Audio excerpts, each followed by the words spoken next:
तो एक ही कवि और दो एकदम अलग अलग भावनाएं। सोचिए, एक तरफ दिल टूटने का इतना गहरा दर्द और दूसरी तरफ एक देश के लिए बेइंतहा मोहब्बत। आज हम जयशंकर प्रसाद जी के लिखे देवसेना का गीत और कॉर्नेलिया का गीत, इन दोनों को समझने वाले हैं।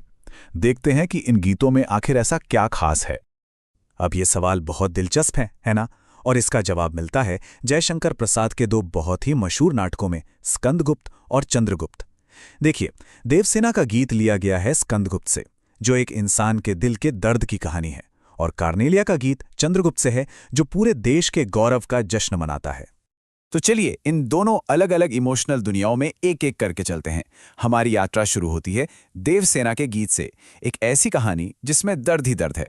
ये गीत स्कंदगुप्त नाटक से लिया गया है, और इसकी पहली लाइन ही आह वेदना मिली विदाई, बस ये एक लाइन ही सब कुछ कह देती है।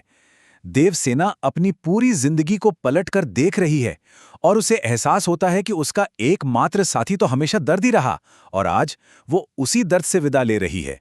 पर यह दर्द आया कहां से? इसके लिए हमें देवसेना की कहानी जाननी होगी। वो मालवा की राजकुमारी थी, लेकिन हूणों के हमले में उसका सब कुछ तबाह हो गया, पूरा परिवार खत्म हो गया। उसने स्कंदगुप्त से प्यार किया, पर स्कंदगुप्त का दिल किसी और के लिए धड़कता था। जब प्यार में भी इतनी निराशा मिली तो देवसेना ने अपनी पूरी जिंदगी देश की सेवा में लगा दी। पता है देवसेना को क्या महसूस होता है? कि उसने अपनी पूरी जवानी ना बस एक धोखे में, एक भ्रम में बिता दी। वो बस यही सोचती रही कि एक दिन स्कंदगुप्त उसके प्यार को जरूर समझेगा, पर ऐसा कभी हुआ नहीं। तो यहां ना एक बहुत गहरा टकराव है। एक तरफ थे उसके जवानी के सपने और दूसरी तरफ थी जिंदगी की कड़वी सच्चाई, जिसमें सिवाय अकेलेपन और आंसुओं के कुछ नहीं था। उसे तो यहां तक लगता है कि शाम भी उसके दुख में रो रही है, आंसू बहा रही है। और फिर कहानी में एक बहुत बड़ा मोड़ आता है, जब जिंदगी के आखिरी हिस्से में स्कंदगुप्त वापस आता है और उससे अपने प्यार का इजहार करता है। पर अब बहुत देर हो चुकी थी। अब देवसेना उसे मना कर देती है। वो अपनी ही उम्मीद को, अपनी आशा को बावली यानी पागल कहती है, क्योंकि इसी उम्मीद की वजह से उसने अपनी जिंदगी की सारी कमाई, मतलब सारा सुख चैन खो दिया था। चलिए अब देवसेना के इस दर्द भरे संसार से बाहर निकलते हैं और चलते हैं एक बिल्कुल अलग दुनिया में, कॉर्नेलिया के गीत की दुनिया में। यह गीत हमें भारत की खूबसूरती दिखाता है, वो भी एक बाहरी इंसान की नजरों से। ये गीत चंद्रगुप्त नाटक का हिस्सा है और भारत की खूबसूरती का जैसे एक जश्न हो। इसकी पहली लाइन ही देखिए, अरुण ये मधुमय देश हमारा।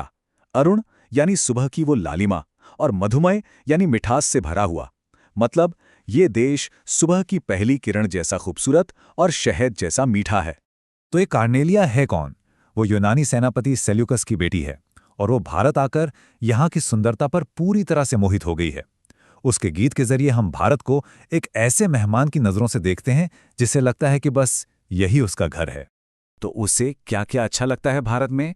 उसे अच्छा लगता है कि ये देश अनजान लोगों को भी सहारा देता है, उन्हें अपना लेता है। वो यहाँ के तालाबों में खिले कमल, हरियाली पर बिखरी सुबह की लालिमा, और सबसे बढ़कर यहाँ के लोगों में जो दया है, जो करुणा है, वो उसे छू जाती है। तो अब हमारे पास दो बिल्कुल अलग अलग गीत हैं। एक में वेदना है, दर्द है, और दूसरे में विस्मय यानी हैरानी और खुशी है। चलिए अब जरा इन दोनों को आमने सामने रखकर देखते हैं। इससे हमें प्रसाद जी की कला की असली गहराई का अंदाजा होगा। ये टेबल देखिए, सब कुछ एकदम साफ हो जाता है। दोनों गीतों में ना जमीन आसमान का फर्क है। देवसेना का गीत दर्द और निराशा से भरा है, वो उसके मन के अंदर की बातें हैं, वो अपने पास्ट में, अपनी यादों में जी रही है। और दूसरी तरफ कॉर्नेलिया का गीत, वो उम्मीद और आश्चर्य से भरा है, वो आज में जीता है, प्रेजेंट को सेलिब्रेट करता है। तो आखिर में यह सवाल हमारे सामने आता है कि कौन सी भावना ज्यादा ताकतवर है, किसी प्यार को खो देने का दर्द या एक नया घर पा लेने की खुशी?